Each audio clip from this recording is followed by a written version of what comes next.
السلام علیکم ورحمۃ اللہ وبرکاتہ۔ اعوذ باللہ من الشیطان الرجیم، بسم اللہ الرحمن الرحیم۔ ناظرین کرامی، جب اللہ کا انکار کرنے والا شخص کے قریب ہوتا ہے اور دنیا سے اس کا رشتہ ختم ہونے لگتا ہے، اب اس کے پاس نہایت ہی سخت طاقتور فرشتے آتے ہیں۔ فرشتوں کے پاس آگ کا لباس اور گندک کی قمیض ہوتی ہے، شخص کو گھیر لیتے ہیں۔ جب روح نکلتی ہے تو تمام زمین و آسمان کے فرشتے اس پر لعنت بھیجتے ہیں اور اس پر آسمانوں کے دروازے بند کر دیے جاتے ہیں۔ ہر دروازہ ناپسند کرتا ہے کہ وہ اس میں سے گزرے۔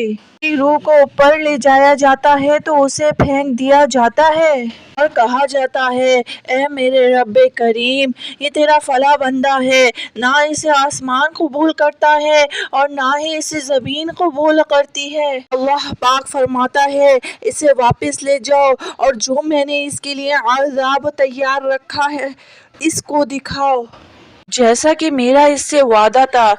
اللہ تبارک و تعالیٰ کا سورہ طٰہٰ میں ارشاد ہے، ہم نے زمین ہی سے تمہیں بنایا اور اس میں تمہیں پھر لے جائیں گے، اسی سے تمہیں دوبارہ نکالیں گے، یہاں تک کہ اس سے پوچھا جاتا ہے کہ اے فلاں، تیرا رب کون ہے، دین کیا ہے اور تیرا نبی کون ہے؟ وہ جواب دیتا ہے کہ میں نہیں جانتا۔ آتا ہے کہ تو نے جاننے کی کوشش ہی نہ کی۔ بس اس کے بعد ایک نہایت بدبودار اس کے پاس آتا ہے اور خوفناک شکل والا اس سے کہتا ہے کہ تجھے اللہ پاک کی ناراضگی اور ہمیشہ کے عذاب کی خبر ہو۔ کافر مردہ کہتا ہے کہ اللہ تجھے بری خبر سنائے، تو کون ہے؟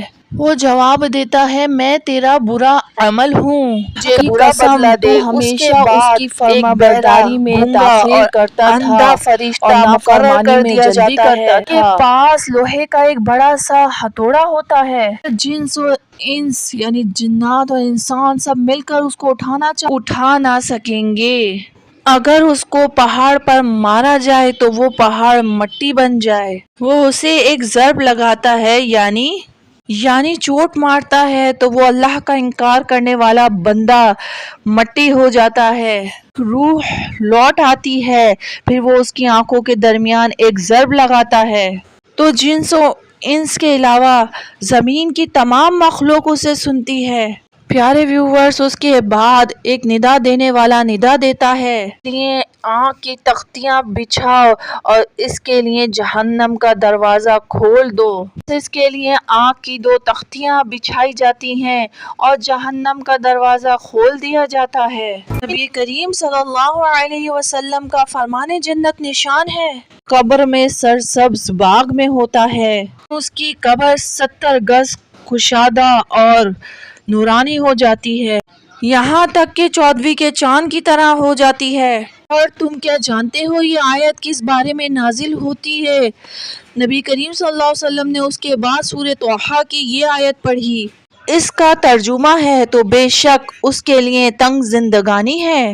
صحابہ کرام نے عرض کی، اللہ اور اس کا رسول بہتر جانتا ہے۔ اللہ علیہ وسلم نے ارشاد فرمایا، کا انکار کرنے والے یعنی کافر کو قبر میں یوں عذاب ہوتا ہے کہ اس پر 99 تنین مسلط کر لیے جاتے ہیں۔ کیا تم جانتے ہو کہ یہ تنین کیا ہیں؟ وہ 99 سانپ ہیں، ہر سانپ کے 70 سر یعنی پھن ہیں، وہ قیامت تک اس کے جسم کو کاٹتے اور ڈستے رہیں گے۔ نبی کریم صلی اللہ علیہ وسلم نے ارشاد فرمایا کہ اللہ کے ذکر سے بڑھ کر بندے کا کوئی عمل عذاب قبر سے نجات دینے والا نہیں ہے۔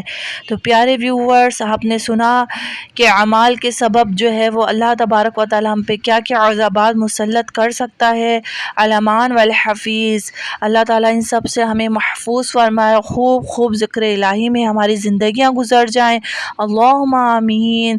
تو پیارے ویورز، امید ہے آپ کو یہ ویڈیو پسند آئی ہوگی۔